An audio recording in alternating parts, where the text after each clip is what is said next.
Veliko je bilo zgodovinskih in prelomnih trenutkov v slovenskem nogometu, začenši s premjerno reprezentančno tekmo proti Estoniji leta 1991, preko prvega nastopa na Euru, prvega mundiala in prve zmage na svetovnih prvenstvih.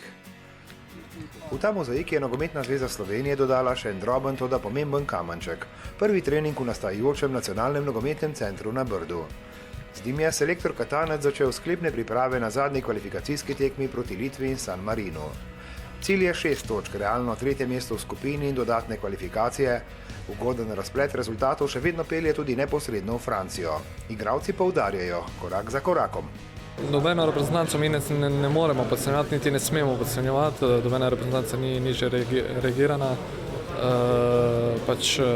Danes vsi znajo igrati nogomet, vsi se znajo postaviti na igrišču in vsekakor bomo mogli biti zelo pozorni, ampak ja, tako kot sem rekel, naš cilj je 6 točk, tako da to je to, upam, da bomo to uresničili. Perić je dosegel pomemben zadetek proti Estoniji in je seveda v ožjem izboru za prvo 11-terico na tekmi z Litvo. Podoba našega napada bo seveda odvisna tudi od uspešnega okrevanja Milivoja Novakovića. Bomo ostali skrivnosti, mislim, do konca. Lahko sem povem, da res z Nogometno zvezo smo naredili vse, kar je bilo v naši moči in z medicinsko službo, tako da sem zelo veliko delal individualno in veliko terapij naredil in seveda tudi doma imam nekaj aparatov, kar pomaga zdravljenju in hitremu okrevanju, tako da res v teh 4 tednih sem zelo napredoval, ampak nisem še bil na igrišču, tako da bomo videli v teh dneh, kako pa kaj. Selektor Katanec je že na novinarski konferenci o predstavitvi tokratnega izbora poudaril, da pozorno spremlja klubske nastope svojih varovancev. Eden izmed njih stalno minutažo je Rene Krhin. Ja, sigurno je zelo pozitivno, da igram vse tekme. To mi zelo dosti pomeni. Fizično mislim, da sem dobro pripravljen. Noben trening ne more nadomestiti ritma tekme in tega zdaj imam, tako da to mi je glavno. Treningi so seveda v veliki meri usmerjeni v premagovanje pričakovane taktike našega tekmeca z Baltika.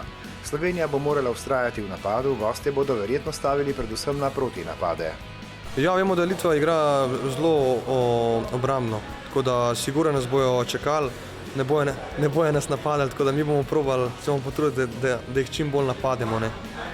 Ne bo lahko, ker se dobro zapirajo, ampak mislim, če bomo dosegali gol, da bomo lahko par golov zabili. Da lahko pričakujemo podobno tekmo kot v Ljudskem vrtu proti Estoniji. Morali bomo biti zelo potrpežljivi in tudi pametni, paziti na njihove protinapade. Oni bodo čakali po moje naše napake in potem nas probali presenetiti. Navijači in nogometna javnost bodo pozorno spremljali tudi razplet ostalih tekem v naši skupini. Koliko bo to obremenjevalo reprezentante? Ne bomo nekaj veliko spremljali, nam je najbolj pomembno, da se osredotočimo na svojo igro in na naše cilje. Najprej moramo mi opraviti svoje delo, jasno pa bomo tudi gledali, kako bodo drugi rezultati. Mogoče bomo imeli kaj več sreče, kot smo v preteklosti imeli. Pomladitev reprezentance seveda v tem trenutku, ko potekajo odločilni boji za prihodnji Euro, ni v ospredju, je pa naložba za prihodnost. Tokratni debitant Srečka Katanca je domžalski Mariborčan Dejan Trajkovski. Bom pogledal starejše izkušene igralce in videl, kako oni delajo in si probati čim več zapomniti. In tako kot vsako tekmo in upamo, da bomo na koncu zmagali, pa da za pozitivni rezultati. In edini pozitivni rezultat sta 2 zmagi, v petek proti Litvi in v ponedeljek s San Marinom. In tudi kanček upanja, da morda spodrsne Švici. Potem bi bila nogometna jesen spet takšna, kot so bile leta 1999, 2001 in 2009.